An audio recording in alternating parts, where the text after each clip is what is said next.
Shalom, shalom. It's your brother Ak doing a quick Amos 5 breakdown.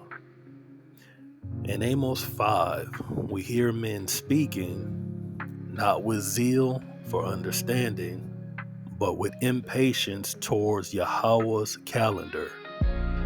This isn't about confusion, it's about conflict between the desire to serve the Most High and the lust to serve Mammon. Let's examine the spirit behind the question and see what Amos is really exposing. This is the book of Amos, chapter 8, and I'll start at verse 4. And it reads, "Hear this, O ye that swallow up the needy, even to make the poor of the land to fail, saying, when will the new moon be gone, that we may sell corn? And the Sabbath, that we may set forth wheat, making the ephah small and the shekel great, and falsifying the balances by deceit." So this ain't a righteous cry for a high holy day understanding, as our brothers bring this to the forefront. This is the wicked whisper of men choking on greed. They're not asking about the new moon or the Sabbath out of zeal. They're tired of Yahawah's time. They want it over with. Not to get closer to the Most High, but to get back to the bag. So what's the ephah gotta do with the holy days? Because offerings are due on every one of the holy days.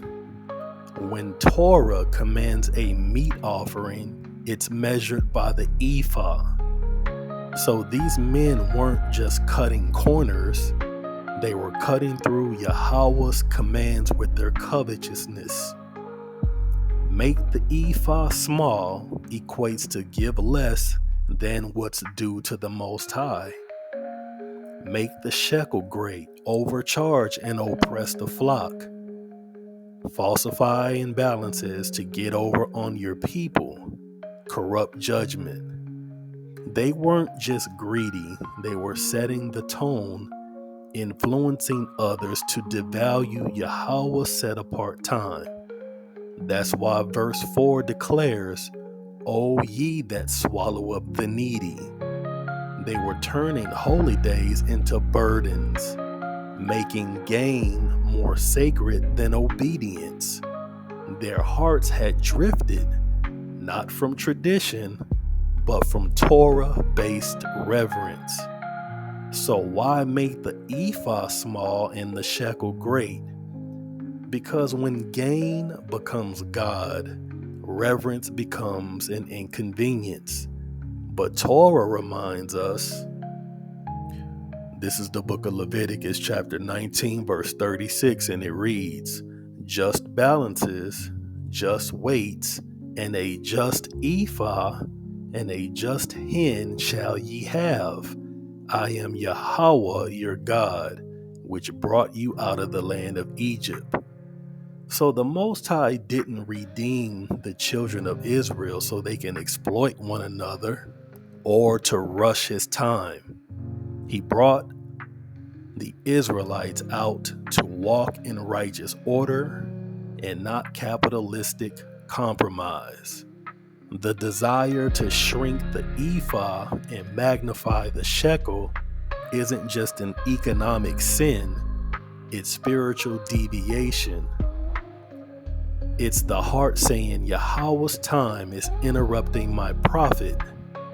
So ask yourself, were these guys honoring the Most High's time or trying to deviate between the new moon or the Sabbath, or to even teach that the new moon is a Sabbath? Or were they just waiting for it to be over with? Because every Sabbath, every feast, every high day isn't just ritual. It's a reminder of deliverance from Egypt, from bondage, from greed. Let our balances be just. Let our reverence be real. Let our calendars reflect obedience, not convenience. So these men weren't confirming that it was lawful to buy and sell on the new moon. They were mad that the people were reverencing the new moon like it was a Sabbath, even though trade was technically allowed on the new moon. The righteous honored it with the same set apart seriousness, even though Torah didn't forbid working or buying on the new moon. And that's what annoyed these greedy men. Not the law, but the reverence. Prophet Amos wasn't editing or rewriting Torah to suggest otherwise. And let's be real, how many centuries would Israel have had to wait for this revelation if that were true? The Torah stands. The Torah remains. It is the law. It is the set apart instructions for us in how to live. And as it stands, the feast is still the feast. The Sabbath is still the Sabbath. Leviticus 23 represents the sanctuary. The Sabbath pre-exists the sanctuary and is not held by the tenants thereof. As the Sabbath was given, it was based on the manna being rained down from heaven for 6 days and them gathering it all the way up into the seventh day, which is the Sabbath. And that schedule lasted for 40 years without a single bit of instruction about the moon or the manna pausing for a day. To insist otherwise is to alter Torah. With that, I hope you continue to be edified, and shalom.